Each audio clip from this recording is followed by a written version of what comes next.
BIC episode 130. And on this episode, Eric has already agreed in writing that he's only going to get himself canceled and leave the rest of us out of it. Brendan and I are men of peace. We refuse to be party to any of this foolishness and nonsense. We already had enough trouble from last week. We're not going to discuss any of these unpleasantries, Eric. We're going to focus on other matters. And if we're going to anger somebody, Brandon, we're going to do it the old-fashioned way. Earning it one step at a time. Silly card of the week. Yeah, silly card of the week.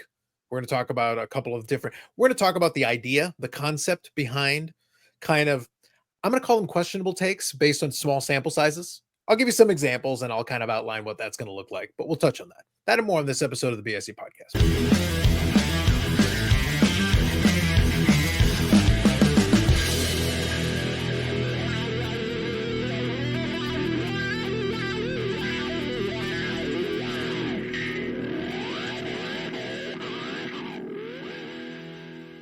Scandalous, truly scandalous. It was to the point that even Brett Favre didn't want to be associated with it until we got all those disclaimers out of the way. Now he can join us. Now it's fine. But up until that moment, Brandon, even the not so fella didn't want to be a party to it. He needed to keep his distance. But it's okay. It's the way it goes. So we're going to get into it. First, I want to thank everybody that participated in the Silly Card of the Week voting this past week because we had 50 votes. That was a very strong turnout. Very strong. It may have had something to do with the additional views that we got as a result of comments left by individuals who remain nameless. Yeah, and I seen the voting, and I think it was swayed a little bit towards. I mean, the Snake Man card over Mike Piazza with Tommy Lasorda in the background and the old school. So come on. Listen, I just think though they were looking at it and go, yeah, Snake Man for the Snake Man with the glasses sitting in the darkness. Hangs out with snakes. There's a lot going on. I think Dr. Beckett had that card in his in the price guide at some point too. Featured after the blasphemy. And now I'll tell you this. So just so we're all on the same page here. Silly card of the week. Brought to us by AMG Collectibles, AMG Collectibles YouTube channel, and AMGcollectibles.ca.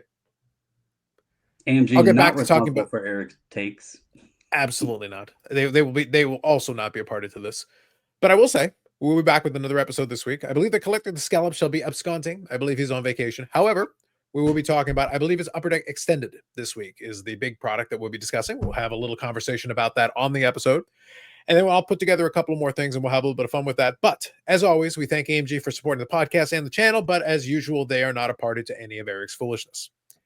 Now, that said, the silly card of the week did end up being 54% for the Snake Man, followed by 30% for the multiple images of many questions, followed by 16% for Gilbert Perot. Proving once again, no one actually likes hockey. Suck it, Eric. It's facts. So it is what it is. But regardless, we thank you for your participation in the Silly Card of the Week voting. There will be another vote coming up momentarily. I'll share the cards for this week. And as always, we count every single vote. It is the only real democracy in this world. However, before we get into it, because of Eric's scandalousness, lots of scandalousness, Brandon, this was a record couple of weeks here in the content. Like, it's been a while. This is almost like back to the heyday of the pandemic period when I used to make videos all the time. I'm not just talking about the podcast and the live stream. I'm talking about a whole bunch of other stuff. I have a couple stacks of cards here on my table that I was going to record a video on last week before we did the podcast. And after Eric's take, I was like, being a part of that, I can't record right now. Like, I got to let things simmer down a little bit because there's no more hotter takes than what he gave us. So my opinion and what I was going to discuss, like part of that topic, it became irrelevant. Like, we just let it flow. So I decided to scrap the idea, put it on the back burner. I'll record a video at some other date. So yeah, Eric did indeed set the tiny niche of sports card YouTube ablaze. It was craziness. And all that ended up happening, like I said, on the channel, I decided that I need to have the behind the music episode. When will we learn? The answer is never. So I posed the question. By the way, thank you all who supported that video as well. It did very well. Of course, all the responses and the commentaries and all that was great. And then if that wasn't enough, Then I had a conversation with Victor, the rookie card specialist. Speaking on the content, we didn't specifically just focus on that, but we certainly touched on it. Scandalousness all over the place. Friday live stream, we talked about it. We talked to Dave, who's trying to get a whatnot thing off the ground. Of course, we did discuss some of our, questions, some of our concerns relating to the platform and everything. And as we enter into the new week, we haven't heard anything from PSA regarding their also potentially scandalous connection with Backyard Breaks and Backyard Grant, which we did talk about on the Friday live. So that was the thing. And then on Sunday, I was on Big Scott's channel where we may or may not have slandered Eric, as we are right to do.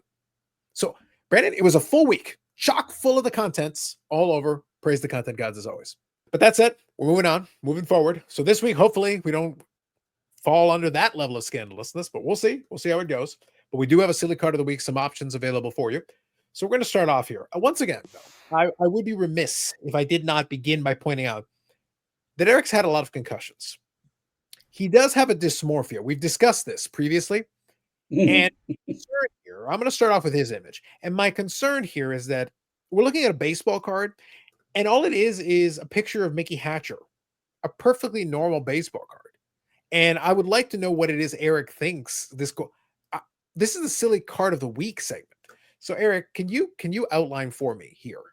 What is it you think is going on here that warrants silly card of the week commentary? They shouldn't let people that small play baseball. The glove is normal size. I don't think somebody that small should be allowed to play professional sports unless you're a jockey. Interesting. That is a take. So it's Mickey Hatcher. I want to say this is 1986 Fleer. I think it's 86 Fleer if I'm remembering the borders on this one correctly. Right there in the mid 80s, regardless. But yeah, it's a perfectly normal card of Mickey Hatcher playing for the Minnesota Twins in the outfield. I don't see what the issue is, but nonetheless, we'll move on. Here we've got an issue. Here we've got an image. I believe this is a forest, Brandon. Like, what's going on here? Well, I'm going to be blatantly honest. This one was dropped in my lap right as you sent the text. I was on Facebook browsing, and Topps shared this card with the caption of, "Do you have any variations in your collection?" or "Show us the variations in your collection," or something like that. And they were using this card as the example, but yeah, it's Topps Chrome Prince Fielder variation of the back of his hair. And believe it or not, somebody paid like, I want to say it was $294 for this card at one point. I mean, maybe they were trying to complete the set. I don't want to be judgmental, but I mean, you sound pretty judgmental, Brandon. And so for the record, Eric, nope, it's their money. It's their money, but I don't know. Like, maybe they bought it so they could get their hair done this way, and they wanted to share their to whoever their stylist was and show them. I mean, I don't know why in the hell you would want this card, is my point. Well, I'll ask Eric. But regardless, all I got to say is this. I feel like there was a lot of judgment there. And I'm following up with, and y'all were questioning the tooth card. Y'all questioned the tooth card, and you questioned the rainbow unicorn. And here we are. Here's where we find ourselves. Honestly. Moving on. Once again, this one I just wanted to appreciate a grade of the game. I felt like this was an appropriate one. Like, we like our stadium club. We got that there. There's Babe Ruth. The early days of baseball were quite a different time, though. I will say, Babe Ruth was known for playing with a larger than today's standard bat. So it is nice to see, though, that he's able to demonstrate that in this image. Perfectly proportional, perfectly normal, nothing to see here. So this picture, I heard this the other day. I don't remember exactly where I heard it from. But everybody always associates Ruth with being this ginormous guy and out of shape and overweight and everything. And now for the time period, okay, maybe that was the case. But realistically, the man was only 6'2", 215. That gives me a little complex. I'm not quite 6'2", but I'm like right at that same weight, Hey, let's be nice to the babe. Wow. Yeah. So you're saying he was being body shamed in his day. Yeah, That's I rough. guess. I mean, Tough scene. but you hear it all the time, like even in the movies and stuff. They like made him look real big and everything. And there was a discussion. People, I wish I could remember who said it so I could give them the credit. But they were talking about it, and somebody looked it up. And yeah, I just confirmed it. It says he was 6'2" and he weighed 215 pounds. Now, in fairness, to be fair, To be fair. we're gonna keep working on it. We'll workshop it. We'll get it back to where it was. But I will say this: I do think that's probably looking at him at his best shape. I think towards the end of his career, when he did that last run with the Boston Braves, I think he did put on some weight at the end.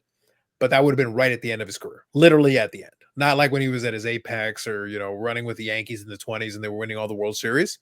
He was definitely living to access, but regardless, I think it was. I think that's kind of a standard playing. What you're talking about is kind of a standard playing weight for a good chunk of his career. I think that's probably an accurate representation of a good chunk of his playing career. So this will be the last one we'll include on there. I'll do a community post for the silly card of the week. You can make your selection based on that, and all votes will be counted. So feel free to participate in that. We thank you for your consideration as always. Now that all said, so I'm going to pose a question, and then I'll showcase a couple. Did anybody make any pickups this week? Before we move on, I think now would be a good time to start to introduce the new segment for the show. It's called "Do you know what's burning my ass?" Oh, I thought that segment was the entirety of the show every time you talk. So I think at the beginning of every show from now on, I should start off with this new segment. So enjoy episode 1 right here. You know what burns my ass? All right, hold on. As you talk, go ahead. Continue. Yeah. This is what burns my ass. Puppies. Where the hell do they get off? All right? No more puppies. They whine, they yap, they bark, they pee all over the house. And they give you those cute puppy dog eyes after they get caught doing that. So that's what burns my ass. Puppies. No more puppies. We need to get them out of here. We need to end that nonsense. All right? If you're on board, let me know. I'm sure there'll be a response video. Let me know how you feel about it. But puppies, we're done with that shit. Thank you. See what happens, internet. You created a monster. I think, Carlos, hear me out. Hear me out. This Eric, continue with your burning your ass. This got sponsorship opportunities. This has like you can get the base of the way you just phrased it. The sponsorship opportunity is some kind of cream. Some mayonnaise. Like this has got sponsorship opportunities written. This is what's burning my ass. Sponsored by Preparation H. Send y'all got Carlos's email in the about. Wait, yep. This has got opportunities. Yeah. I'll next week I'll do another. This is gonna be a new segment, and I will have some Preparation H held up sponsoring the segment. I used to do it'll be right for your personal stash, since you basically got it. Used to do Crumble. Now it's got to be Preparation H for my new segment. But you gotta have a jingle for it. Oh God. You gotta get the jingle down, Eric. So I don't know about that one. We'll see. All right. So Eric's ass burning notwithstanding. Is there any pickups? Does anybody have anything that they would like to share? This wasn't a this week pickup, but it made it from Slovakia. From Slovakia. I did get the exceptional Jason Robertson in, and this was the card that I was asking the folks that went to the Spring Expo to keep an eye out for.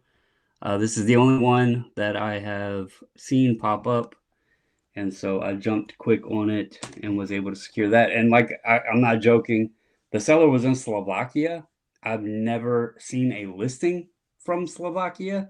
So thank you, eBay, for showing that to me. And I also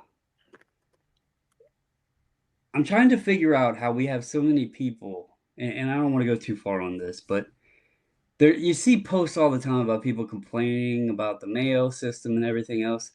This Slovakian seller used a reused bubble mailer that they taped together and just had the card in the top loader in the reused bubble mailer that they taped together, and it made it perfectly fine. So I was very impressed with that.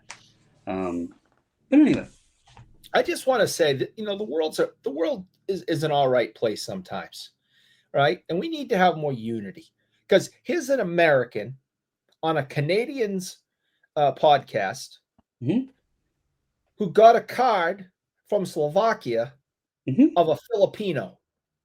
The world, that we need more of that. Need more of that. Stop trying to divide us. We need more of that. I was literally gonna say, Eric, stop trying to divide us. Yeah. I just assume, with the burning asses and all, there's a lot of division. Oh, yeah. Going on. Just throwing it out there. And but yes, that's thank right. you. I'm going to follow, because I know a topic that we want to discuss a little bit on, and I want to use this card, not necessarily directed in that topic, but I want to, there's something I want to speak on about this in terms of collecting and everything that I want to share with folks. So when we get deeper in. All right, we'll circle back around to it. So real quick, one thing I wanted to say, though, kind of touching on what you had there, the card that you showed. So obviously, if you're watching the video version of it, I think the audio version of it, I'm probably like 2 months behind or a month and a half behind. So if you're listening to the audio version only, guys, get on the YouTube channel. Just get on the YouTube channel, hit the like button. Eric pays for it. It's a good time had by all. But if you saw the picture, the card that Brandon was showing, that actually uses similar technology to the jambalaya. It's got a similar kind of front on it, the finish and that type of thing. It's this jambalaya style. They used it for that particular one. But so it's a lot better because jambalaya cards are stupid. Eric likes no jambalayas. He's not he doesn't have that cuisine. Uptowns, downtowns, east part of town, west part of town, jambalayas, they're all stupid. Now I wanted to share this card. I like that. That was nice. That one I liked. That one looked good. Now, I didn't want to share. This is not a card that I picked up, but I did come across it on eBay. But I wanted to share it because this will be a good one for Wes, because we were actually discussing this on the Discord. But I thought I would show this also to make a point. So this is twofold. This is not a pickup for me, but something I just want to show you. And that is this card right here. So this is from the Metal Universe. It's Wyatt Johnston. And this is the base retro version. So there's a couple of different variants here, including the PMGs, the base version. But we were taking a look on the Discord. We were looking at the PMG. And the problem is the PMG gets rid of a lot of the design elements on it. It basically reduces it down to just an outline around the player. The problem is you get cut off and you're trying to figure out what it is. So kind of for Wes's thing, it looks like what surrounds Wyatt Johnston is, I guess, a rope. Or it basically looks like, maybe it looks like the inside of the net, I guess. Yeah, he basically what the shooting for. Listen, let me explain it. This part is he shot the puck. He shot the puck through the netting, and the camera is behind the net looking at Scroll him. down a little bit, Carlos. You mean up? Oh yeah. So the part right there on the right is the puck, and then it's got like flames coming off of it. So he like shot it through the net. Right. Yeah. Now the problem is right up here. The problem is right up here above where his helmet is. So when you see this image, it makes logical sense. You can put the pieces together, look at the image, and go, okay, now I know what you're getting at. But when you do the PMG version, all of that surrounding element, Eric, disappears.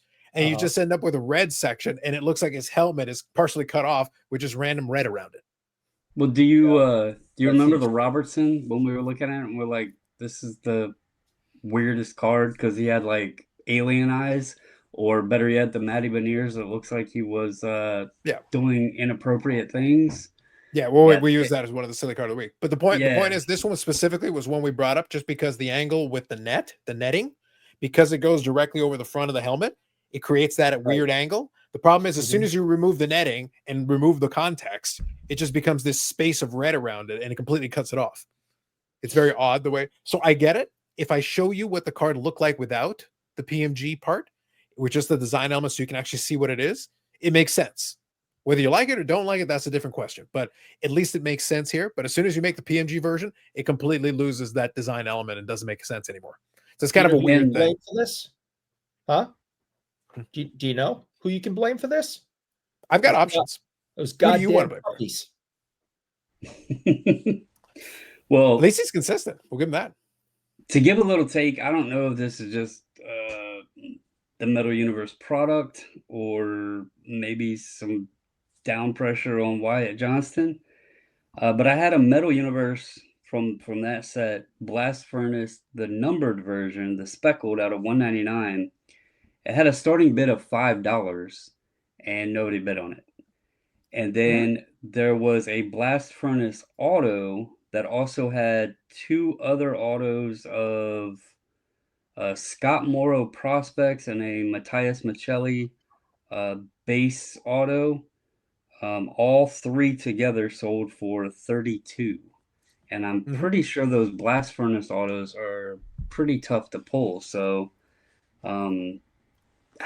the prices on some of that stuff is concerning with, and we've had this discussion many times, box price versus return value, but yeah, you can get some of the tougher hits and they're really cheap. So yeah, well, I also think some of the luster has been lost on the metal product. I think there is a little bit of loss of steam on it.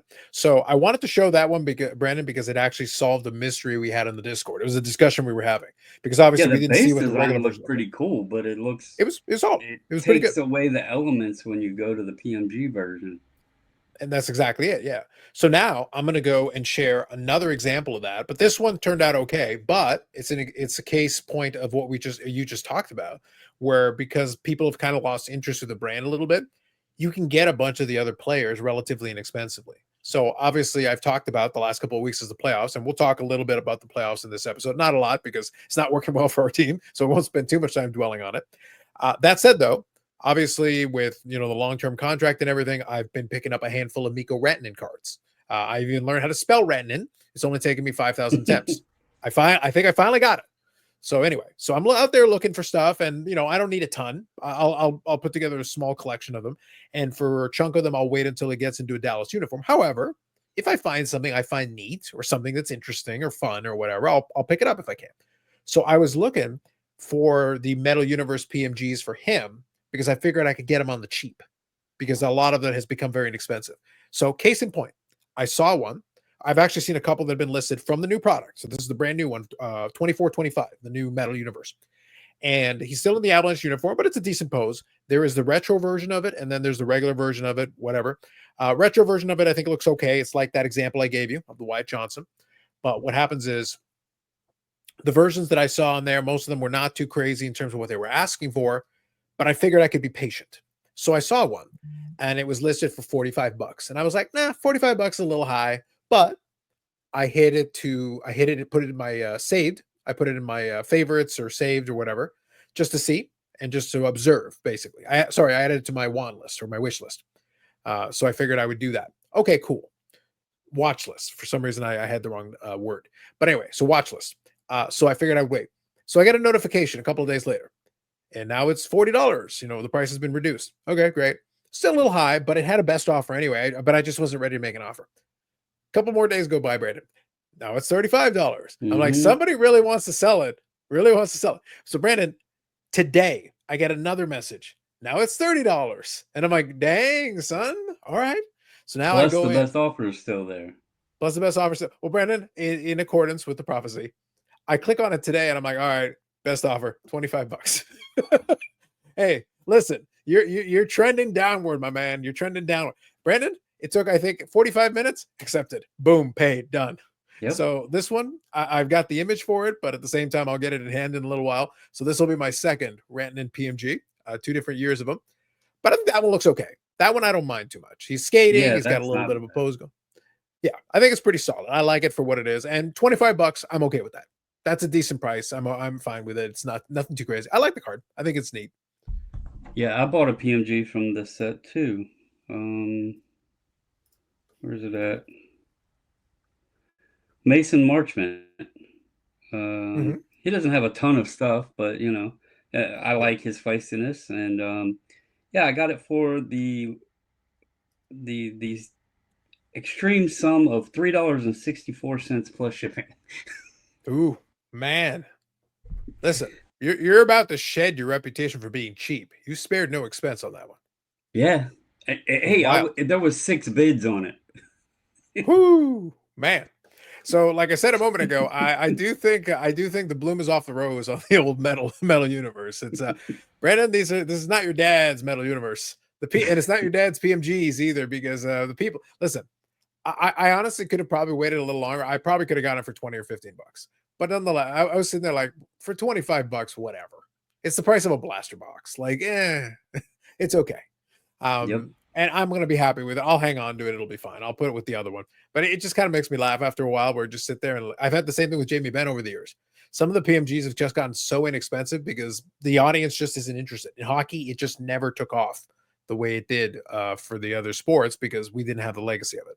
So I get it. It's one of those things. It just happens. So that is a new pickup that I'll be getting in the next little while. That I'm looking forward to that. That'll be a lot of fun. But we'll see what happens as far as that's concerned. And otherwise, I think I've got most of the stuff that I'm expecting. So probably I'll probably request that they ship me my stuff from Ship My Cards probably in the next little bit. So it should be good.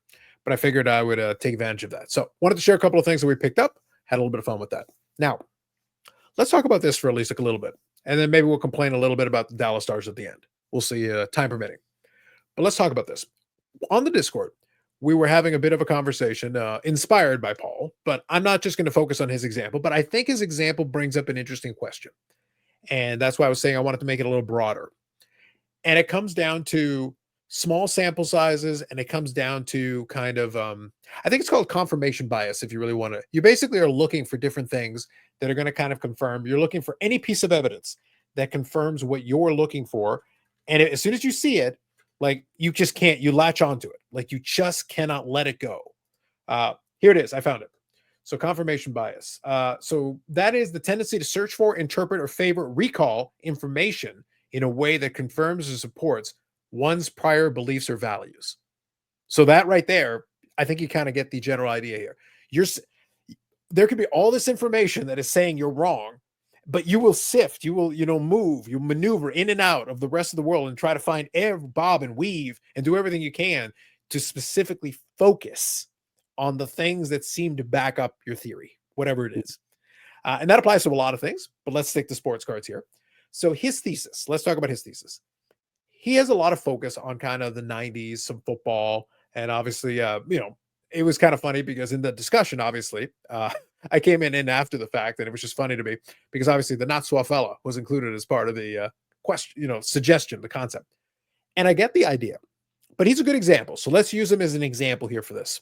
Here's the thesis, and then let's talk it out a little bit.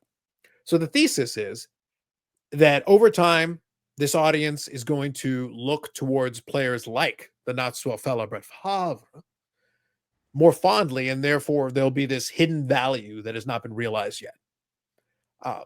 Even as a collector of him, I question that, mainly because I'm a fan of his because I started being a Packer fan during his era, and I enjoyed that, and I got into it before they got to those Super Bowls. And then obviously he had 3 MVPs and all this stuff was going on. So I appreciated him. I got to watch a lot of his great games. I got to appreciate. So I've got that with me. That doesn't mean I'm paying an infinite number of dollars. So there's really 2 things I want to fixate on here. One is, yes, there has been I'll put in quotation marks, a resurgence in certain players, but some of that came about because of investors who were trying to find an area that wasn't already fully exploited. So it allowed some of these cards, the Barry Sanders, certain players specifically, not everybody, but certain players benefited from that more than others. Favre would be a good example of that. Okay. That doesn't mean there's this crazy built-in inherent value. The market is actually very thin. It's very shallow. There are pieces that some of these guys are willing to put good money into, but there's still limits. And what I mean by that is just, okay, even as a collector, and I use the example last week, prior to Eric setting the internet ablaze for a brief shining moment, if you go back to the beginning of the episode, I showcased a legacy collection, Flair Showcase, out of 100. A very nice card, a classic late 90s card, like a nice staple for the 90s collectors and everything. Cool card and everything. And I paid $252 with the juice.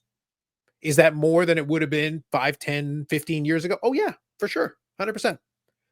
Is it like $2,000 or $5,000? No, it's not this crazy wacky number. But how much room is there above that? Not much for me. Reason being, one of the things that we've talked about in the past, most people in this hobby are comfortably under $200, $300, $400 for the cards they're buying. Well under. The amount of collectors who have $500 plus cards in their collection, they exist, of course, and probably in this YouTube space, maybe we have a disproportionately higher number of them. But in the real world, like if we actually surveyed the larger collecting population, the amount of people who have cards that are like 10, 20, $50 as the majority of their collection is the majority of people.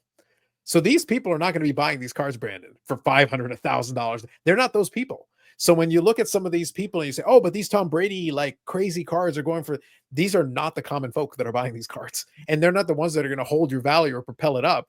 They're just not there.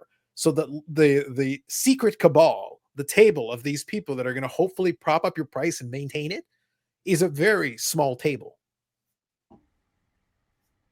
Yeah, I mean, first of all, to have this epiphany that 90s cards are going to be going up, which I pulled data, sales of examples that were being shared to show it was actually the exact opposite over the last 12 to 18 months on the cards, these specific cards that were being shared and discussed. They were going down, not up.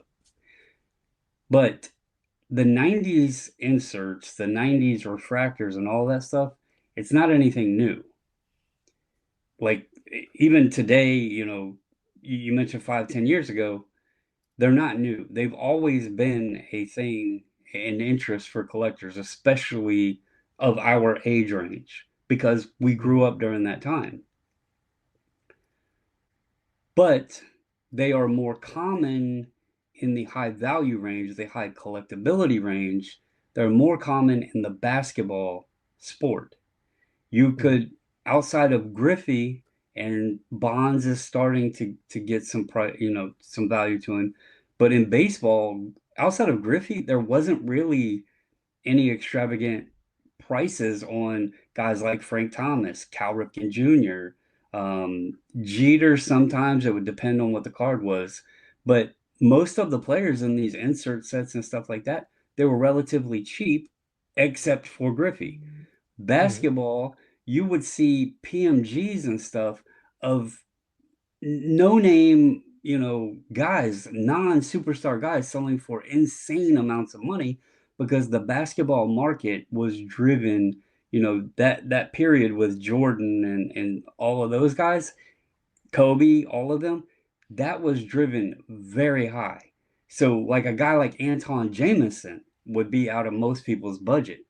So when you're looking at that and then you're trying to compare it within the other sports, Favre isn't a no-name player, Super Bowl winner, MVP winner, great player.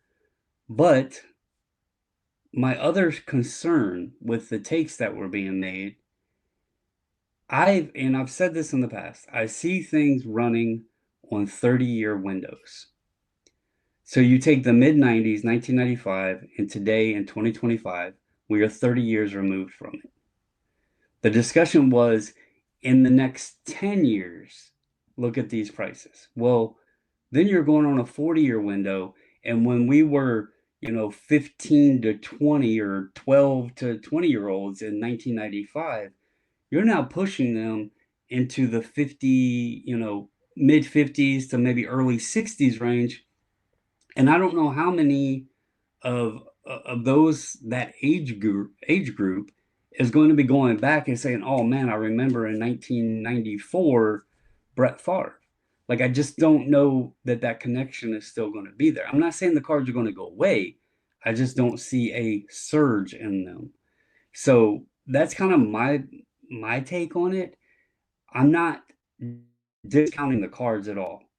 The 90s refractors were awesome. I just showed, like, my pickups in hockey, the rubies, the EX exceptional, um, the linchpins, another great 90s insert set. I have the Griffey, Emmett Mhm. Smith, and I think a couple other players. Credentials, Upper Deck's trying to bring this stuff back.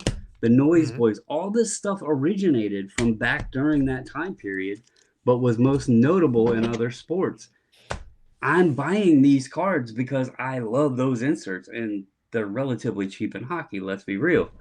But we just talked about Metal Universe. It's losing its luster.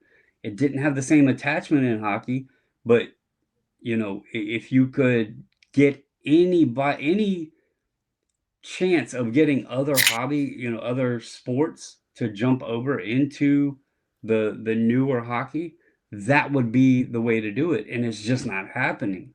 So I think those cards are great collector cards. They're awesome cards. They look amazing.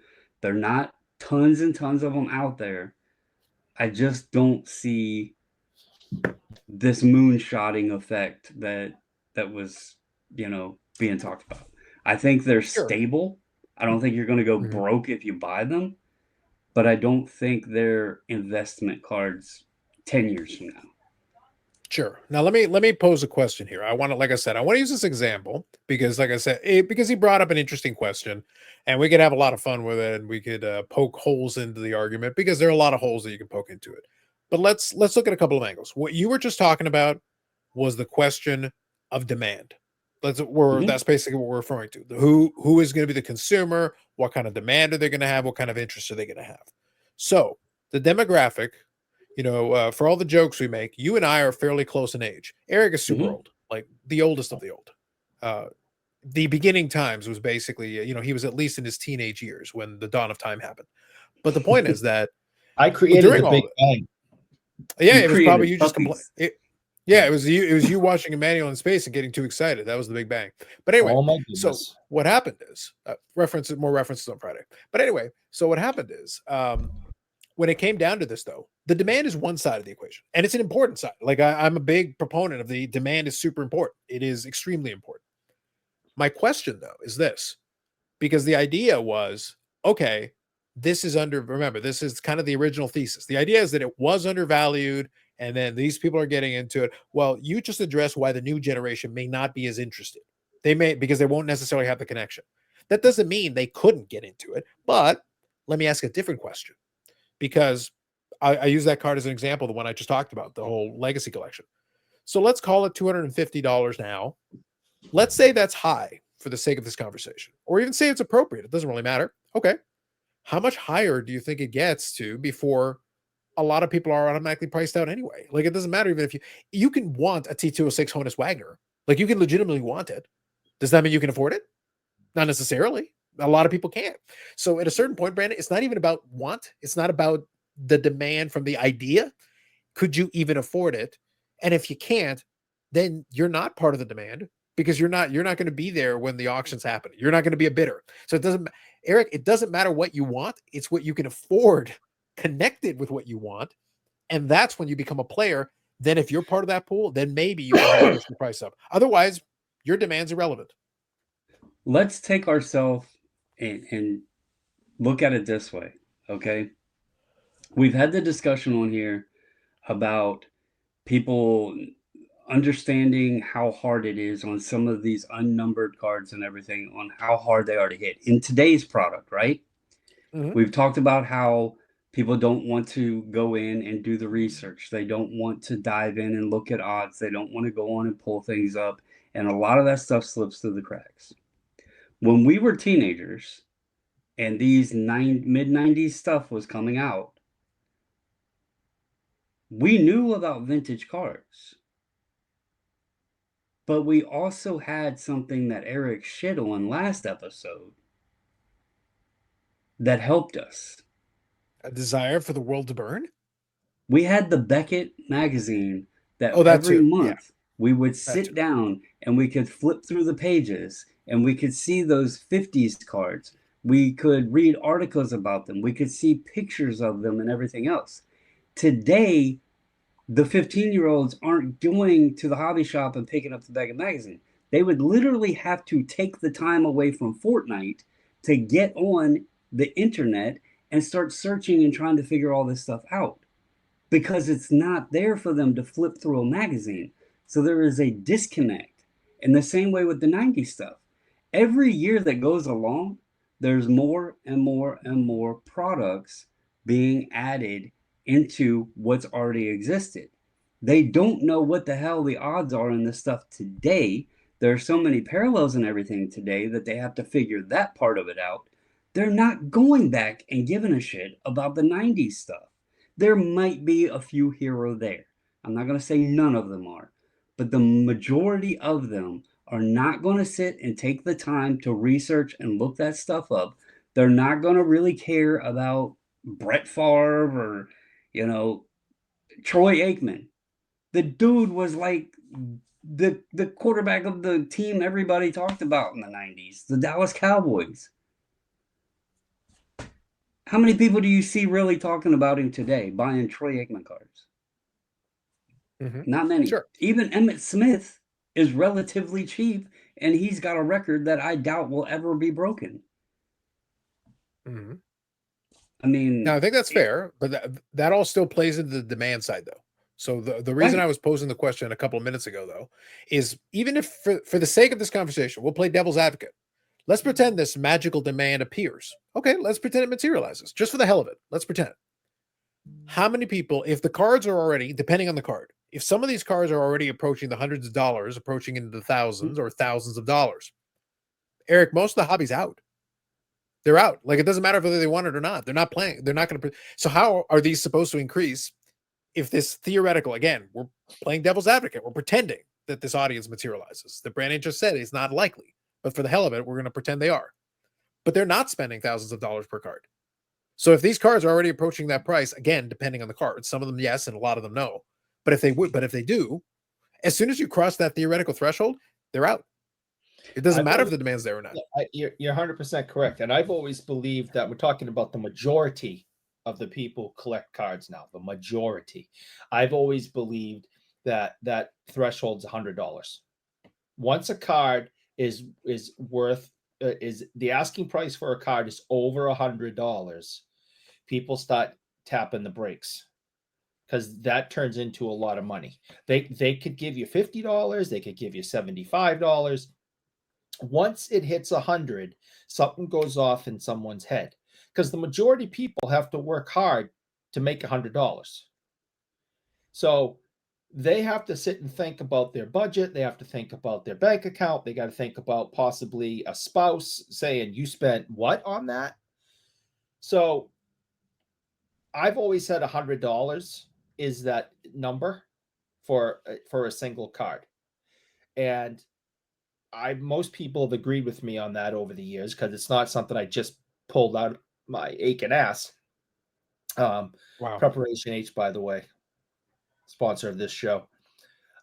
It's something I've said for, since the beginning of my collecting days. It's like $100 is that number, so for the majority of the people. So once a card so if Troy Aikman all of a sudden gets hot and the cards start going over $100, the majority of the people are going to be, nah, it's out. I'm out. Yeah. So that's kind of the reason I asked the question. There's two angles you can take on it. They both affect demand, by the way, both of them. There's your scenario, Brandon, that you're talking about, where the demographic might not work. That's one possibility. But then there's also the price. You know as well as anybody, there is a price sensitivity depending on the thing for a lot of people. There are lines that a lot of people won't cross, because the only way for this hypothetically to work is you have to have these people who just don't care and will just throw money at it. But the money can be used for all these other things. They're going to basically say, I want this piece of cardboard more than I want to pay my electric bill this month. Well, most people won't make that choice. Let's take and tie in with the demand, but also the supply ratio, okay? Hypothetically, let's say this card reaches $1,000, okay? are you going to sit on it, or are you going to say, I can use that 1,000 towards other things? You were cool with picking it up at the current price, Mhm, but when things like you just moved out of some of your far stuff to mhm. free up, and you didn't need all of them. You said, Yep, you enjoy them, but you didn't need this one or this one or this one. And if you can make a good, what, 600 or so after fees, that's what it would be. I'm Yeah, pretty sure you're going to put one into availability. And yep. so there's a lot of folks, to Eric's point of having a threshold of buying, there's a lot of folks that, let's say they bought it at $100. Well, when a card reaches a certain level, they're not so much in love with it anymore. And you know, the saying always goes, everything's got a price, right? It might reach that price to where many of those that give it the tough to find, there might be more popping into circulation.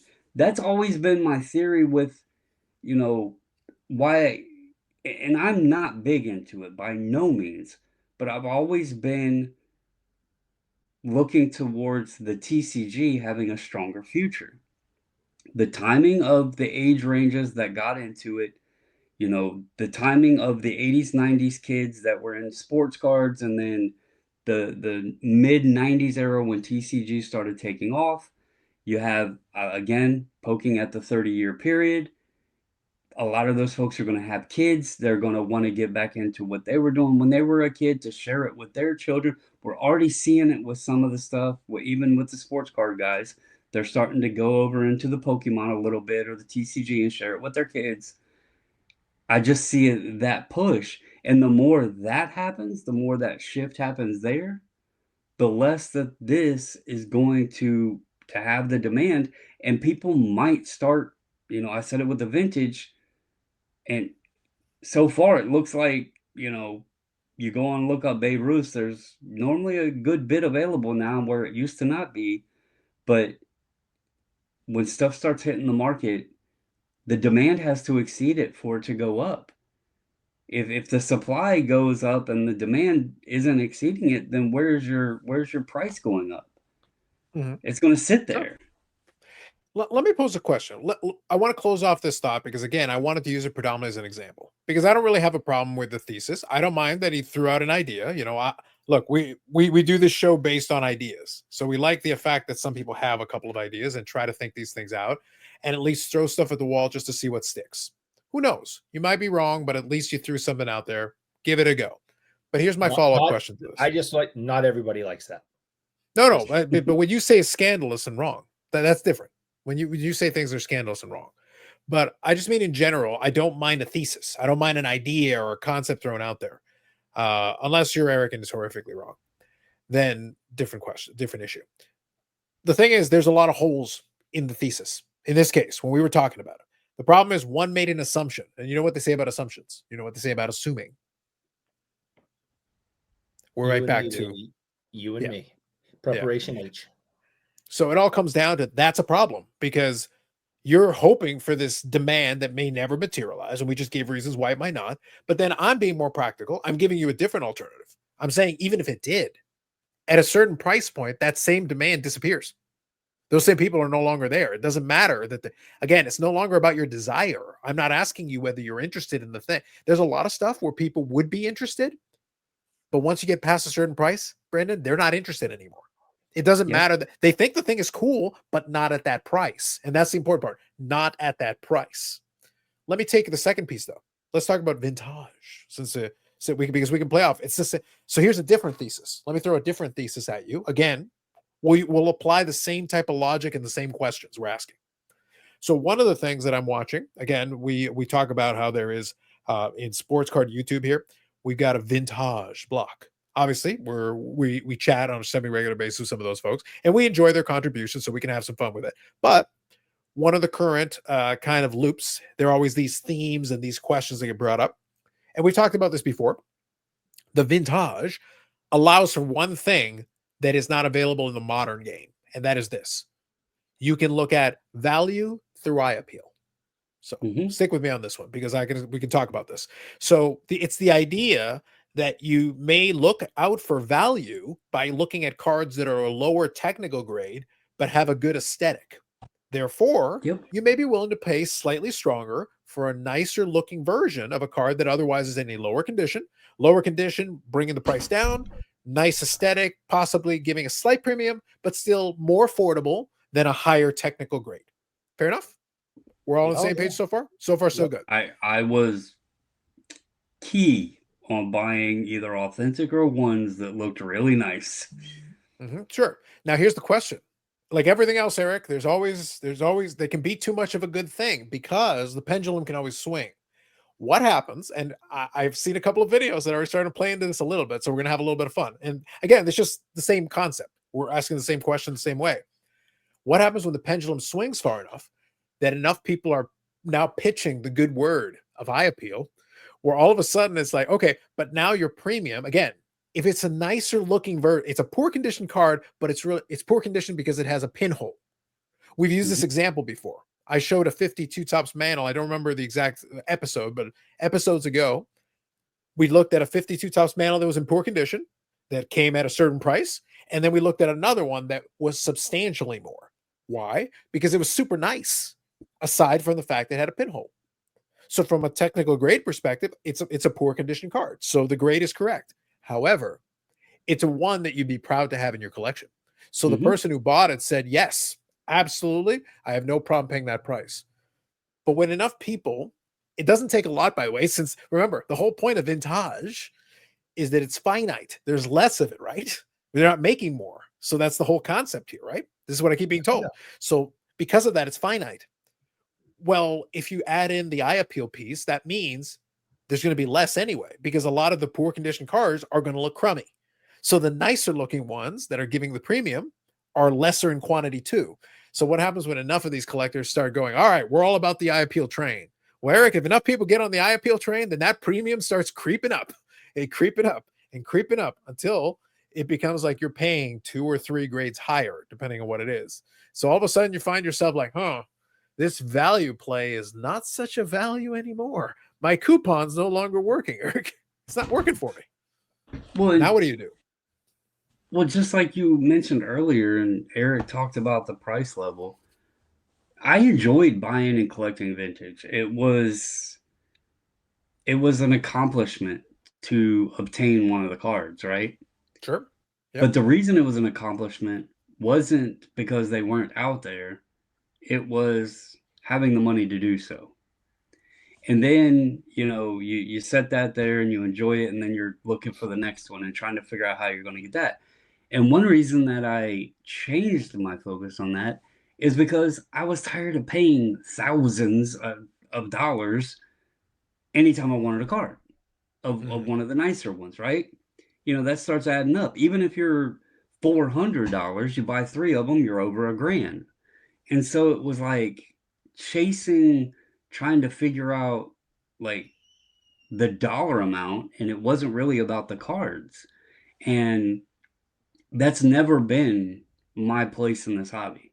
Like I talked about it many times how I lost out on buying Juan Soto first Bowmans in, what was it, 2017, I think it was, or 2018, when they were $50, because I didn't want to spend $50 because I thought $50 was too much to spend on a baseball card. And then they shot way the hell up, and I'm sitting there looking stupid thinking, okay, I'm never going to own one. That was my place. Buying stuff, enjoying it, and not about how much the damn thing cost. That wasn't me. I like building the collection and enjoying the cards. And while we're on this topic, I'll circle back around like I was going to say with the exceptional. So in that one, I wanted to mention it because if you went on, and if anybody's curious, you can go on Terapeak and look at what I paid for it. The card was listed for $129.99 or best offer. I mentioned I hadn't seen one. I asked folks at the expo, nobody's seen one. EX isn't getting open much. We've had that conversation. So I knew when this popped up, I may not, who knows how long it would be till I had the next opportunity. The 1 in 2 cases to hit one, and there's a 30 card checklist, I believe. Takes a lot to get one. So I threw an offer out. Now, I did not look at comps. I did not look at, obviously, there's no comps of that particular card, but I didn't even look at comps of other players because Mhm. I knew I wanted the damn card. So what I did is I threw an offer at what I was okay paying for it. That offer was $80. I knew I spent 73 on the 1 out of 10, the gold all access credentials. I based my price off of that and what I got that one for. I don't know if 10 of these e-exceptionals will ever even show up.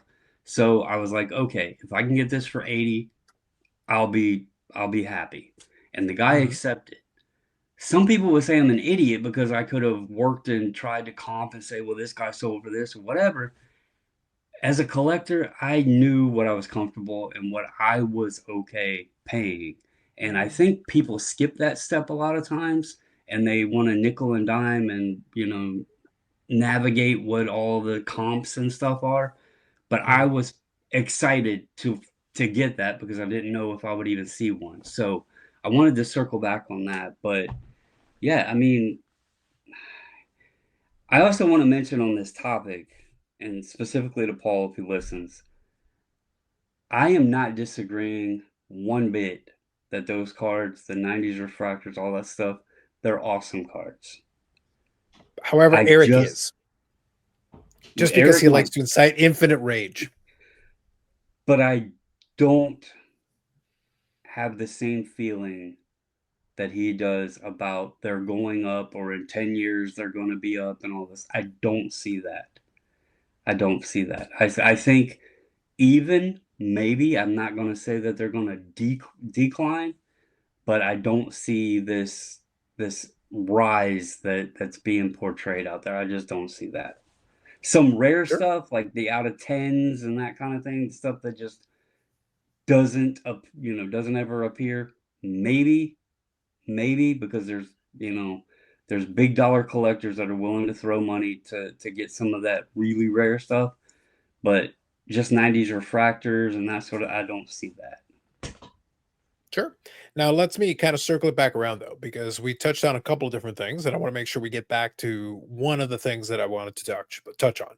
So we talked about that thesis, and we talked about the possibility of future demand. We gave a couple of scenarios.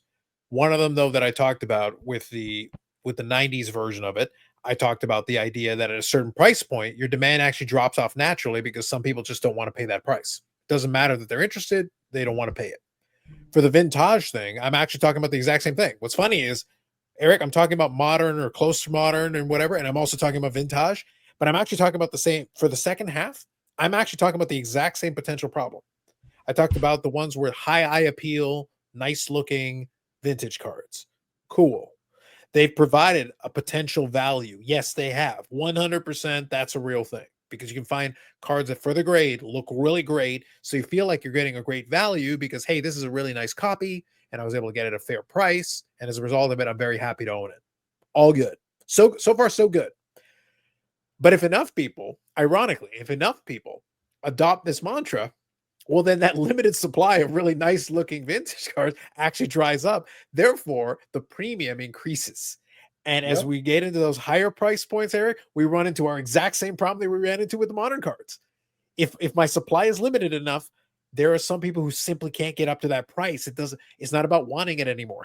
It's about I can't get it at that price because the person is asking for $100 more, $200 more, $300 more, and I can't get to that price point. Yeah, I mean, it's all very simple supply and demand economics, you know. It and if there's a trend going through, everyone loves to be on a trend. And if all of a sudden vintage becomes popular or 90s, refractors become popular, I mean, everyone's going to jump on that. And then you see the prices go through the roof because of supply and demand, you know. Yeah. So I think Eric, though, what I'm trying to get at is as I listen to a couple of those videos, I'm sitting there thinking, you fools, you should have been pitching people to get ugly, plentiful vintage. You should have been telling them to buy those. That way you can get the nicer ones. No, Yeah. Eric, you direct them to the ones you don't want, not the Yeah. ones you want. Well, exactly. I tell people, I mean, we've been doing this, I've been doing this show with you for like, I don't know, 4 or 5 years now, whatever. I don't know. Time flies, but yeah, I've joked 100 times going, don't collect vintage. Vintage sucks. Stay away from vintage hockey. Nobody wants that crap. Stick with the modern. And it's like I try to direct people away all the time. I was very fortunate because my niche didn't get horribly inflated during the boom, as so many other niches did. Modern basketball. I mean, some of this stuff just went insane. Vintage hockey kind of went like this a little bit. It didn't go like this. It kind of, and it's like, all right, I'm still in. I'm okay. I had to pay a little bit more now and then, or whatever. I had to kind of bite my lip a couple of times. Okay, but as a rule, I don't think my collecting got blown up like a lot of people's did. During the height of the boom. I was fortunate. Yeah, I think for the category, to be honest, I think a lot of the vintage hockey isn't too bad. Again, we're grading on a curve here. We're doing it in relative terms. Right. Like, for a lot of the 50s and 60s, the guys you look at is like the Gordie Howes, folks like that. The Gordie Howes, Tim Horton. Go look at some of the Hall of Fame, some of the name Hall of Famers, Terry Sawchuk, and those kind of guys. A lot of the stuff, though, you can get relatively inexpensive. Like in comparison, go take like an equivalent, 60s or 50s baseball player. Whoever you consider that to be. I'm not going to make the comp for you, but you figure out who you think is the comp here. I'll make comps for you. It's Babe Ruth versus Gordie Howe, and then you have Mickey Mantle versus Bobby Orr, and the baseball stuff is way more expensive. Yeah, and demand is a big part of that, obviously, for sure. Supply kind of offsets itself a little bit, and it's also interest level because there are people that build sets. That is part of it. And kind of one of the things we've talked about before is the way that demand works there is that we talked about this. The Mantles and Mays and Aarons and all that, Jackie Robinson, a lot of those guys will probably continue to tick upward as time goes on because the interest level will still be there with those big names. I hope so. But I think where it's going to be tough is it's going to be some of those secondary guys, some of those guys that would qualify, that would be like your semi-stars into comments. Those guys are going to be like, their value is based on predominantly the set collectors. You're looking at set collectors and team collectors. They're the ones that are driving the remaining value. You want to talk about your 60s, Boston Bruins? A lot of people are looking for Bobby Orr, Eric. How many people are looking for some of the other guys? Because there are other Boston Bruins in those checklists. So Bobby Orr gets this attention, but what about the fourth best guy? What kind of, what can you get their cards for? Probably a lot cheaper. Have to pay a lot for Johnny McKenzie, pie face. You don't have to pay too much for him. Yeah. So I think you're going to see that trend going to sustain. But like I said, my funny thing, the only reason I brought up that second example is because I think it's interesting that in the current, like I said, I'm watching YouTube and I'm hearing and I hear a couple of folks talk about it. And I think one or two people, I did see one or two videos where they correctly made the statement that we were just talking about. It's like, hey, don't try to ruin this for me. The nice looking lower condition cards is like, those are the ones we want. You reverse pump that. Reverse pump that. Don't pump it. Reverse pump it. What are you doing? Yep. Leave that for me. Go somewhere else. Yeah. So Brandon, I think they're trying to kill the golden goose. What are they doing? Yeah, I mean, again, I was in that crowd because I couldn't, I wasn't going to pay up. It was already expensive enough, so I would take my time. And I always told people, my suggestion, if you wanted to get into buying vintage, was not decide on what grade you wanted, decide on how much you wanted to spend, and then take that amount and go on and search and see what the best copy of the card within that price range was. And then if you were happy with that, and it was within the budget and the price that you wanted to pay, then that's the card that you needed to get for yourself. Because you had the folks that would, talk about the set registry and all this other stuff, and I get that could be fun, but the key there was, for especially the people not ever doing vintage, was what is your budget? not what is the number on the label. You know, you got to find out how much you're willing or how much you're capable of spending, and then go shopping from there. You know, it's like, it's crazy to even compare it to this, but you might see a Ferrari on the road, but it doesn't mean you're going to be able to go to the dealership to buy one. So you got to know what you're capable of purchasing when you're going car shopping, and then go see what you like from there and go take it for a test drive. You know, so kind of similar, not the same exact, but similar comparison. You got to know what your budget they is. use Toyota Corolla. Yeah. Well, the problem is, Eric, in this analogy, if these guys keep talking up the used Toyota Corolla, at this point, all they might be able to do is get a picture of a Toyota Corolla. Like, they can't even get the car, can't drive it off the lot. But, they're done. So here's the question. Get the bicycle. Here's the question on this, because as you mentioned, and it's 100% accurate, if people are now starting to accept the low grade but nice eye appeal, and if those values start increasing, it's going to have an effect on your 2s and 3s and that sort of thing. But it also will have to start dragging up the crummy cards, because just because you have a 1 and a 1 and people are paying higher on this one and it's got the nicer eye appeal, if this one sells for 3,000, this person isn't going to be like, oh, okay, you can have it for 800. You know, they're going to bitch and argue with you. Well, this one sold for 3,000, and then that becomes, you know, the irrelevancy to the grading all in general, because then they have to accept that this one looked a hell of a lot nicer than theirs did, even though they both have a 1. Well, I think what's going to happen, Brandon, is I think at that point, if, like I said, to the vintage guys, especially the ones who do listen, guys, you're going to have to get on the full flight. You're going to have to like get into the consortium, go to the secret cabal, go to the meetings, and you all got to agree, reverse pump. You know what's Tell everyone how high eye appeal is trash. They don't listen. Trash. You know what they're doing is they're making, and I hate to even say this, Go on. they're making the Mike Baker sticker relevant. Well, the concept is getting a promotion. Yeah, that's basically what I'm getting at. Because it's all about now what this grade versus this grade is, and which one is the better grade. So we're starting to grade the grade. It's all about grading the grade. Mike Baker is the GOAT?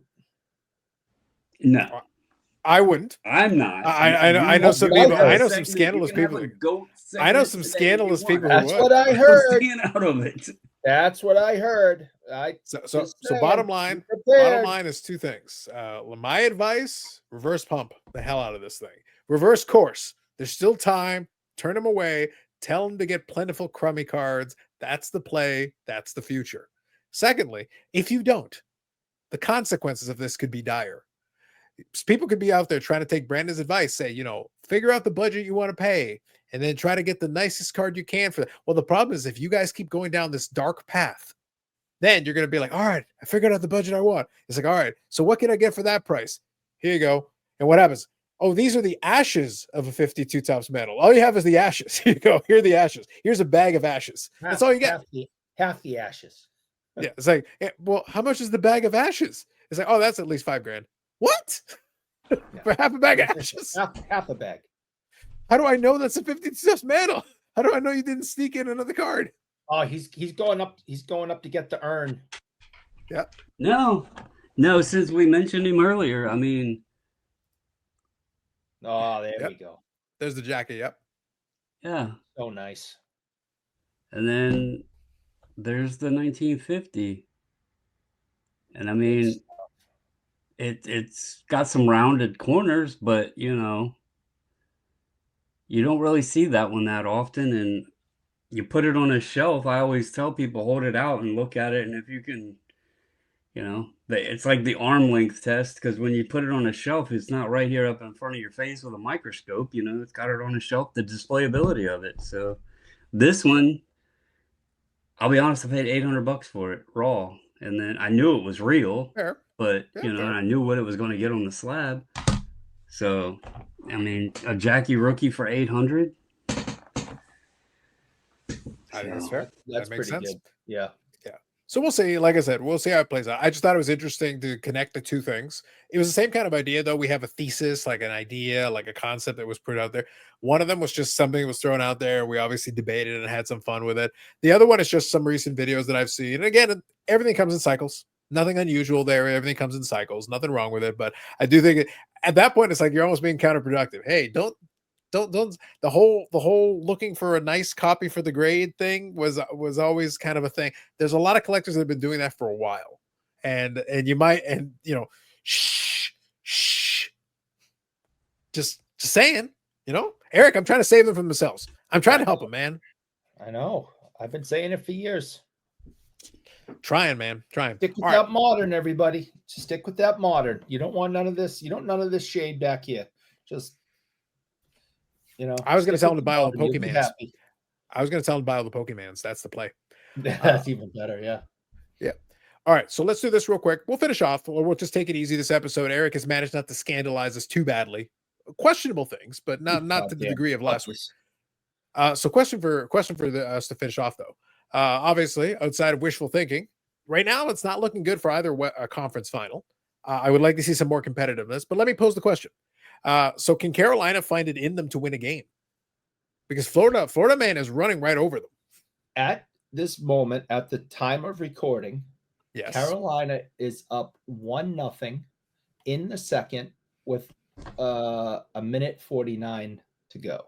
So in other words, Florida man is toying with his food. I like it. So yeah, so this is the most competitive game so far. All right, it's 1-0 going into the third, possibly, unless something happens in the next, minute 47, which is, what we expected to see with these two teams. I've been very disappointed in Carolina. I'm rooting for Florida. I picked Florida to win. I expected very competitive, just, hardcore hockey games between these two clubs. I have a lot of respect and admiration for Rod Brindamore as a player, as a coach.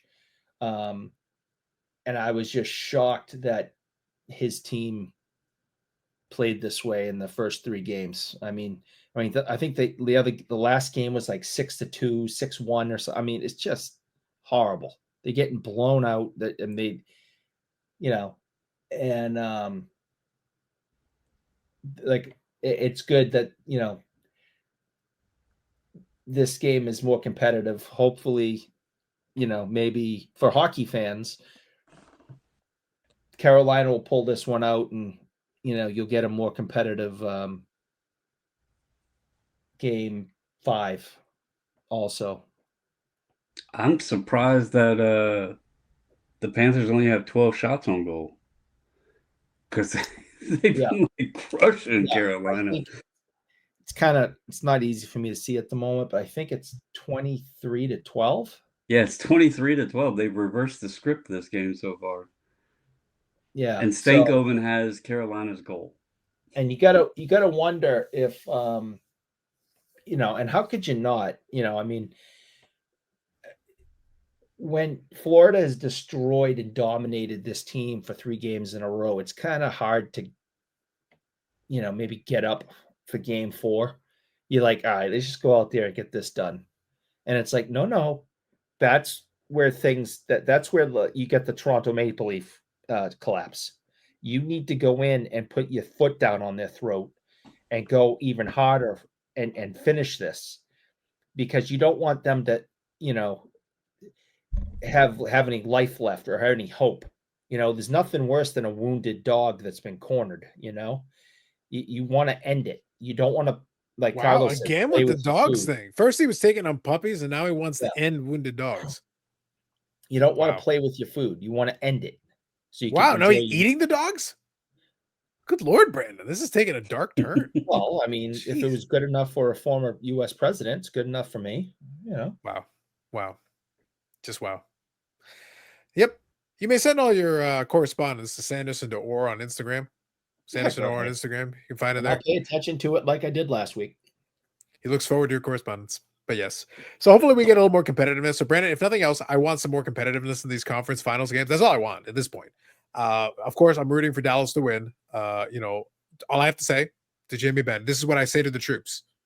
Do what you got to do. If you need to, increase the physicality. And Jimmy Ben, embrace your inner goon. Conor McDavid's out there. If he dies, he dies. In the words of the great philosopher King Drago, if he dies, he dies. I'm just saying. Yeah. I'm just saying.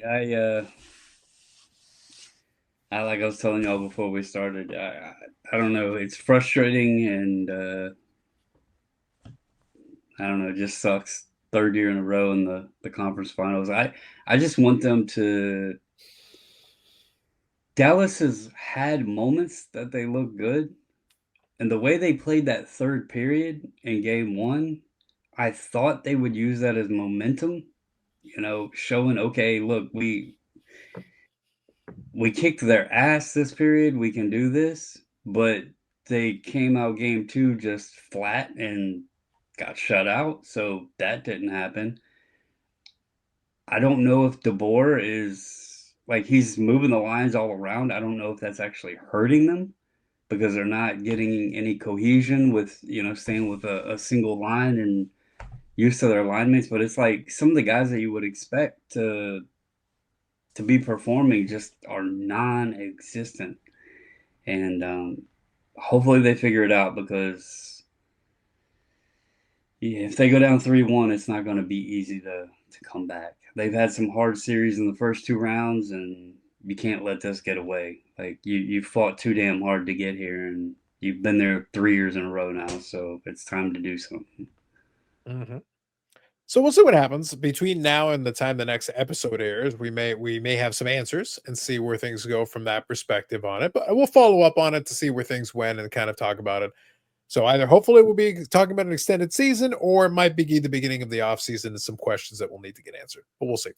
Quick thing I want to talk about real quick at the end, kind of playing off of what we had this past week too, indirectly.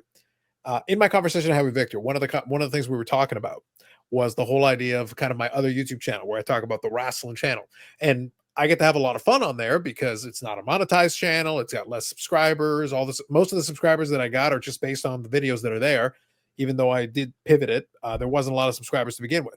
So I get to have a little bit of fun, Eric, and to run little experiments, try different things, and just, it's fun for me. It's like a little experiment all the time.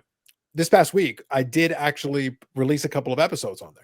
One of them was talking about EPAC dropping its AEW Black Diamond, my opinions and thoughts on that. And that video did all right, again, considering the small size of the channel. But then I also did a video doing a prediction on the pay-per-view that AEW did last night. Now, I mentioned to Victor that I've shied away from doing that a lot because if you want to talk about tribal people, the same way, if we talk about PSA, comment section, ablaze. Eric's personal god, Jeff, GOAT, comments go ablaze. Mention Jeff. Oh, boy. Yeah. So you got that on there. So those are like third rail topics that get the hobby, people, in a tizzy. But if you met in the wrestling, if you say, you like WWE, there's a bunch of people that are going to get mad. You say you don't like WWE, there's a bunch of people that are going to get mad. You say you like AEW, there's a bunch of people that are going to get mad. If you say you like the show, but not as much as someone else, they're still going to get mad. Oh, yeah. You didn't praise the show enough, you shill. They get mad, man. They get mad. What if you say wrestling is fake? Uh-oh. Then, Brandon, universal praise. It's the obvious point. That's the move. So anyway, the reason I'm mentioning this. So I decided to delve into the prediction waters. First comment I get, first two words on the comment, shit take. Now the best part, here's my favorite part though. The reason I thought it was very funny. So number one, it played out exactly as I foreseen. That's what I said to Victor, is exactly the way it goes. I wanted to see because I wanted to see how long it would take. It didn't take long because I put it out earlier in the day on Sunday. The pay-per-view was on Sunday. I didn't put it out days in advance. I put it out the morning of Sunday.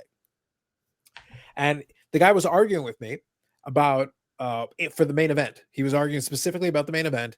He was arguing about my prediction. Remember, Eric, this was a prediction video. I just looked at the card and I said, this is who I think is going to win on all of these. And for some of them, I made the case why I said, I think this is what they're going to do, but this is what I think they should do. If I didn't agree with the path, I said, this is my prediction. It's like our hockey picks.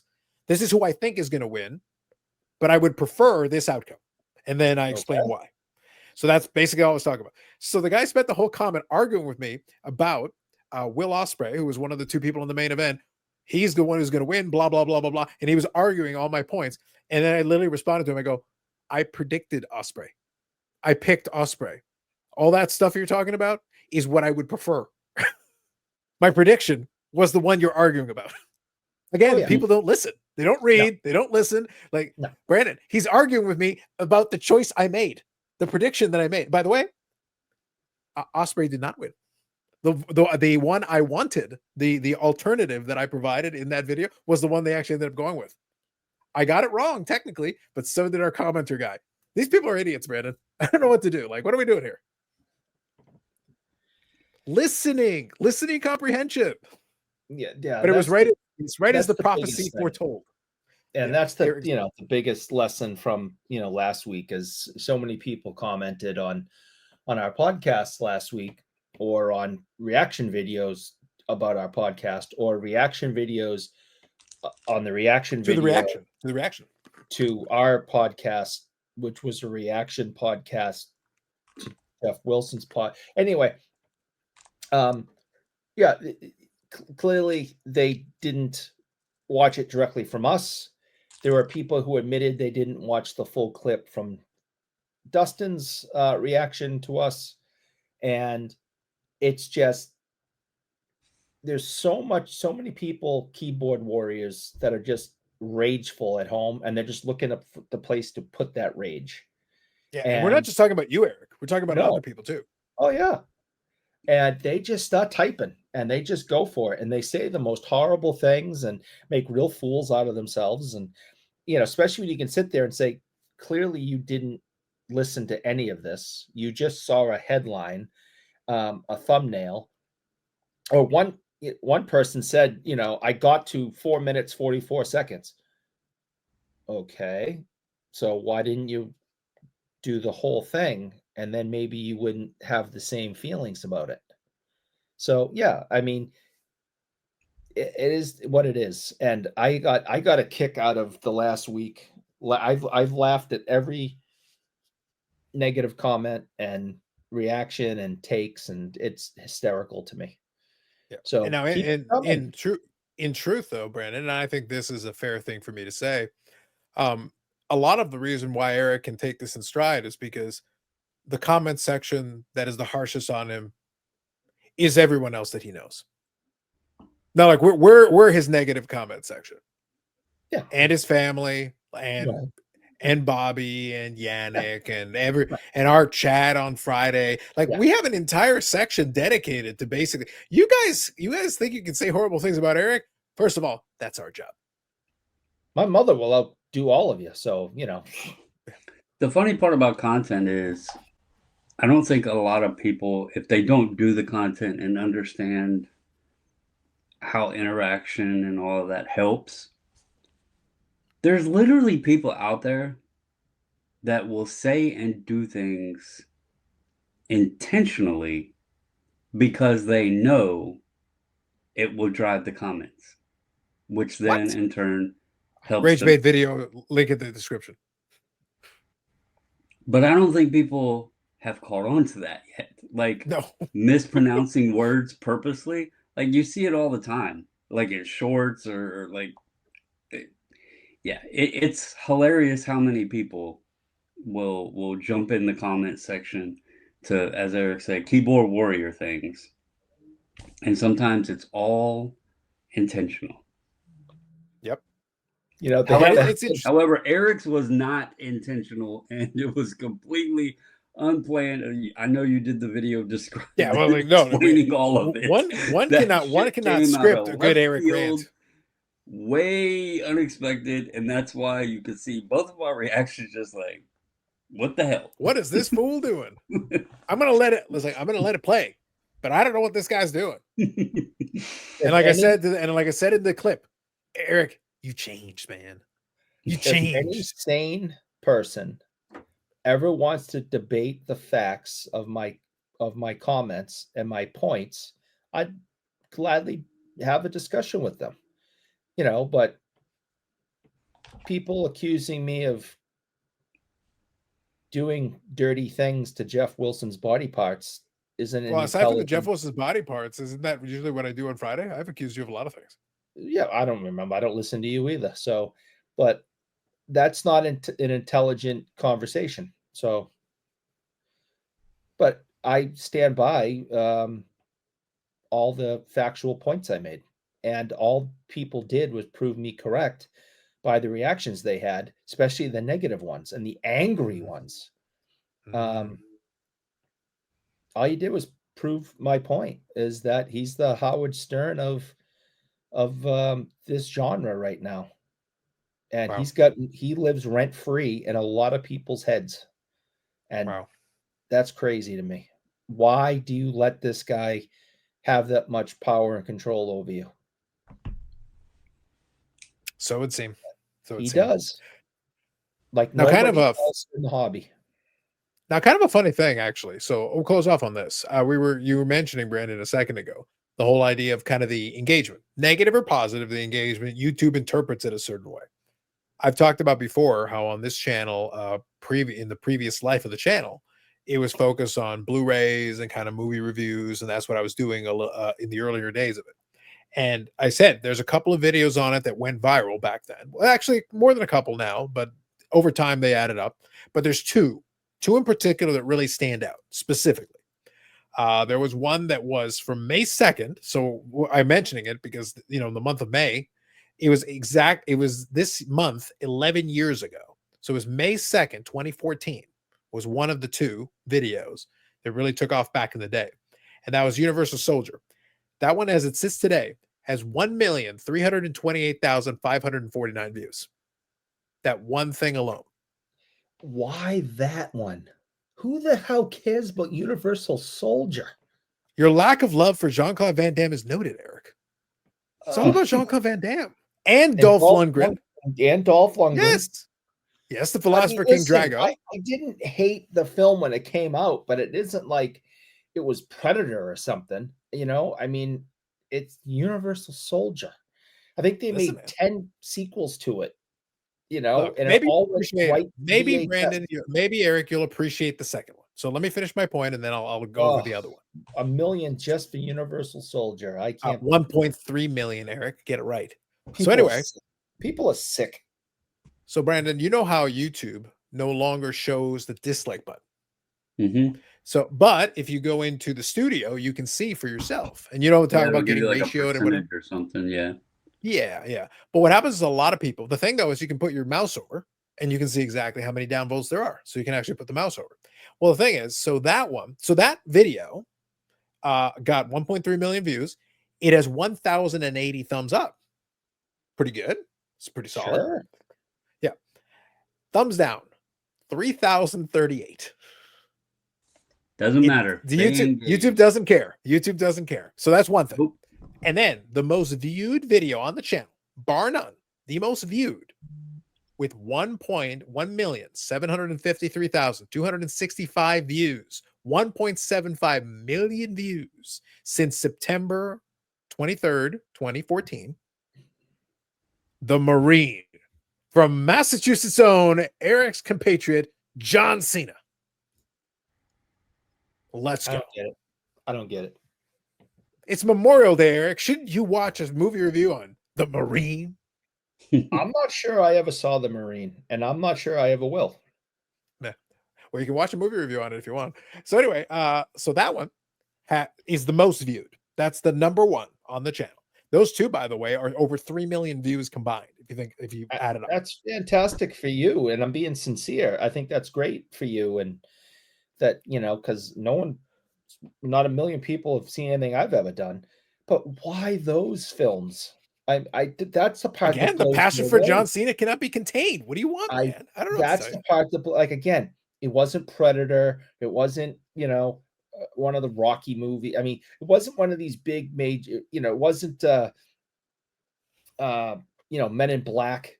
I don't know. I'm trying to think of kind of action genre big time movies, and no, it was The Marine that I don't think had a theatrical release.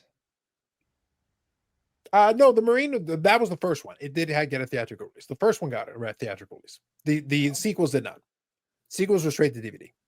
And he's not in any of the sequels, but he's No, the it's not. Marine. Just the first one. Just the first one. Yeah. But he's the Marine. Yeah. You can't have the Marine 2 without the Marine, which is John Cena. Listen, I don't know what to tell you. You know what they say about John Cena. You can't see him, so he might have been in the sequels. You just didn't notice him. Yeah, I guess so. I don't know. Yeah. I was just So that one, you know, Brandon. So that one, Brandon, is got 2,161 likes. And to finish this off, a little fun game. So I gave you the first one. I told you 1.3 million. I gave you the likes and I gave you the dislikes. So 2,161 likes on that video. This is 1.75 million views. How many dislikes does it have right now as we're recording? 5,000. 8.2. Okay. So the ratio is actually kind of following the other one. It actually is. This one's actually a little more favorable overall when you add up the ratios, but the downvotes are 4,197. So it's kind of a 2-to-1 on the downvotes. Now, the best part is the majority of the downvotes, I think, were because people goes, this isn't the pirated movie. Yes, that's why YouTube hasn't taken it off in 11 years. And YouTube has allowed views to accumulate for 11 years on that. To this day, Eric, I can tell you truthfully, to this very day, in the last 48 hours, the Marine has gotten 139 views. 11 years after the original was released, that video was In released. the last 2 days. In the last 48 hours. This world's sick. This world. Brandon, I just thought that would be a fun way to finish off the episode. I just thought I would fill you all with some hashtag knowledge, some scholarship. Eric, so Carlos has done videos. Watching. Because doesn't your little statistics tell you that? Sorry, what?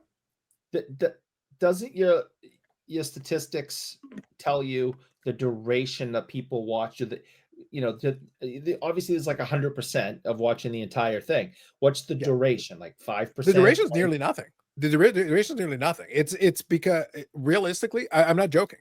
My theory was, remember, so I know this is obscure. It's kind of an obscure rule that exists. Are you familiar with rule number 1? I believe I do know what rule number 1 is. Yes. Yeah. Just for our edification, could you quickly reiterate rule number 1? People are stupid. Yes. So Eric, imagine you were a stupid person. Well, more so than during your Geoff take. More so. Imagine though that you thought for yourself. You thought you're on YouTube's. You have a hankering for some John Cena. And you say to yourself, man, you know what? I need to see me some John Cena. You type in and you go, and what comes up? You see, oh my God, is the Marine. I remember John Cena was in that movie. Yeah. And he's in the thumbnail and all that. I'm like, oh man, I'd like to watch the Marine. Now, first of all, the runtime on it is incorrect. So if you were actually trying to watch that movie, the runtime is not appropriate for what the actual movie runtime is. It's about an hour and the movie's a little bit longer than that. So first of all, that should set off some alarm bells. That's the first thing. Second thing is hour talking about the Marine. Dude, it is basically a masterpiece. It's Shakespeare. I thought this was like 10 minutes. Eric, we spent 4 hours on Friday nights talking about nothing. Look, you don't think I can get an hour in the Marine, Eric? Are you serious? Do you know who you're talking to, bro? Carlos just said that he has 2 movie reviews over a million. I have more than that, right? But those are the 2 highest viewed versions. Yes, he's done a video something similar to this. So we're gonna take a piece out of what he's done here. Mm-hmm. You need to start a channel, Eric. Okay. You following? I'm listening. You're going to do videos reviewing each month of the Beckett Monthly magazine. Mm-hmm. Doesn't he already do that? I've done it a handful of times. I think you should do, Eric. I think you should do all of them starting on issue 1. That's what I was saying. You got 4 sports plus non-sports and whatever else has been added on throughout the years. What about Beckett Future Stars? Beckett Future Stars exists. You do the yearly review with the gigantic one. Ooh, that's a good one. Yeah. Yeah. So, I mean, I think it's a way to pay him back for what you said. Look, all I'm saying is that, Eric, you need to stop being a hater. First of all, I'll have you know that, like I said, to this very day, there's a lot of people that appreciate the scintillating analysis of one of the great films of our time, The Marine, 2006, starring John Cena. And you'll be pleased to know that in the last month, 2,100 wonderful people have seen that movie review. 2,100. No, I don't want to. I don't want to live on an earth that's a. And Dude, yet you do. You're getting residual revenue. Probably not much on it. No, CPM not is much. Probably very low. But I don't want to be on the same planet as people. Listen, Brandon, that 58 cents this past month, that's big right there. Woo! Let me tell you, that 58 cents. Woo! But Brandon, I managed to make every month a little bit from a video from 11 years ago about John fucking Cena. I have some weird videos that'll pop up and like be in my top viewed that I don't, not 11 years ago, but I'll look at them and I'm like, or I'll get comments from videos from like 3 or 4 years. And I'm like, why in the hell are people watching this now? It's like random ones will pop up and be in the top viewed. It's weird how they push things at just crazy times, I guess. Well, Brandon, there are Eric, you're acting like I should be ashamed. On the contrary, I am proud because, like I said, in the last month, Eric, there are videos in this genre that will not get to 2,000 views in this month or last month, and they were beaten by John Cena from 11 years ago. This is a golden era, Eric. It's a golden era. Hashtag content. Praise the content gods, Brandon. Praise the content gods. Golden era. I'm very proud of myself. It's very good. I like it. But anyway, on that bombshell, that's it. This episode, we managed to avoid a lot of the scandalousness. I did break Eric's brain at the end. That was fun. Do take what we talked about, though, if you would like to comment on some of it. Again, feel free to comment hate for Eric. That's fine. He enjoys it. Or feel free to hit on kind of the topics we did touch on. Because, like I said, those are two theses. I don't care whether you agree or disagree with the thesis. That's fine. But what about the thought, the idea of the two ways that which the demand can be affected? And also, I'm curious about the price point thing. So let me put a question for you. If you made it to the end of the episode, I have 2 questions for you specifically about that. And I would love for you to give us some feedback on this. First of all, do you own any cards in your collection? And you don't have to be too specific. If you want to hide in the shadows, that's fine. But do you own cards in your collection that you have paid $500 or more for? Curious. If you do you have a handful or any more than a handful? You don't have to be any more specific than that. I just want to get a gauge because our thesis has been that the majority of hobbyists are probably either none, or if they do, maybe it's just a handful. I think that's going to be the bulk of people in most categories. And I think that would play out if you gave us some feedback. We'd love to get some feedback on that. And also feel free to seek out the Marine and hit the like button because I'll charge Eric for those likes too, especially 11-year-old likes with compound interest on likes. That's like 10 likes in the modern day with inflation. Think about it. Also in the comments, please leave your opinion, yay or nay, on puppies. Where do you stand on the subject? That would be quite the take we could have on there. I will say, great, Eric. Now you're gonna have PETA on our ass. Yeah, it's gonna be bad, man. It's gonna be real rough. For the record, my favorite part, Brandon, is that series of movie reviews made it to 46 episodes, and I joke with my brother was the one who did it with me, and I joke with him, it's like, you realize at some point, just to be assholes, we should record 47 through 50. We should just get the fucking 50 because like we stopped that years and years ago, but it's like we should just record 47 through 50. But I told him we should do it and pretend like nothing has happened because it was at least 10 years ago that we stopped it. Just pretend like we just rolled off. These guys look a little different. What happened? The years have been okay to me and not so kind to him. The good news is he wears a ninja mask the whole time. So like Eric, Eric, we had a shtick long before we had a shtick.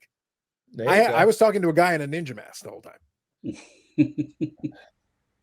But doing movie reviews, Eric. Talking to a guy in a ninja mask. Too? What's that? Does he wear that off camera too? Are you asking for yourself?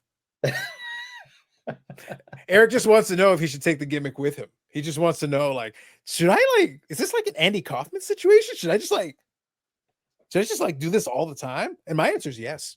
Make sure your camera's on. Mm-hmm. There you go. So a little insight on the history of the channel. So hopefully you enjoy. Anyway, that's it for us. More videos coming up on the channel. Live streams on Friday at 8 p.m. Eastern Standard Time. The longest running episodic, whatever the hell it is at least 5% less mature than this nonsense is. Although the last couple of weeks, I'm questioning how mature we're actually being on this one, Brandon. I have questions. Legitimately, I have some questions. Between Eric and his preparation H pitch and the rest of it, I'm questioning I feel like we're straying further and further from the Lord, Brandon. And I'm not even a believer. I feel like, but we're still straying further away from the Lord. I don't know how. It's got to be the glasses. Like I said, he's a changed man. Eric is not, ever since he tried to get superpowers and failed, this is just a downward spiral. It was not explained to me correctly. That's all I'm saying. I was led astray. I was made to believe I'd have laser vision.